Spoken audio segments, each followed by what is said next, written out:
Pemirsa, jumlah kunjungan warga negara Rusia ke Bali diperkirakan akan terus meningkat, terlebih dengan adanya rencana pembukaan konsulat jenderal atau konjen Rusia di Bali. Rencana ini telah mendapatkan dukungan langsung dari Presiden RI terpilih yang juga Menteri Pertahanan RI saat ini Prabowo Subianto. Dukungan Prabowo atas rencana pemerintah Rusia tersebut disampaikan saat bertemu dengan Presiden Rusia Vladimir Putin di Istana Kepresidenan Kremlin, Moskow.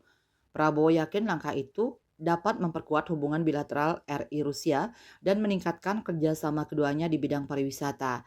Pemerintah Rusia pada tanggal 20 Juli 2024 mengumumkan rencana membuka konsulat jenderal di Denpasar, Bali.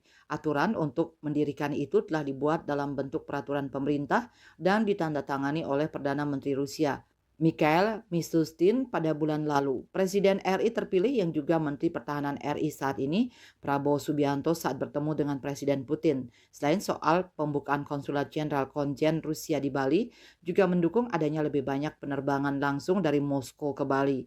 Saat ini telah dibuka penerbangan salah satunya oleh maskapai Rusia, Rosia Airlines. Prabowo berharap ke depan ada lebih banyak maskapai Rusia yang membuka jalur penerbangan langsung ke Bali. Dalam pertemuan itu yang berlangsung terbuka selama kurang lebih 30 menit, Prabowo juga menjajaki peluang kerjasama untuk mengembangkan teknologi pembangkit listrik menggunakan nuklir dengan Rusia.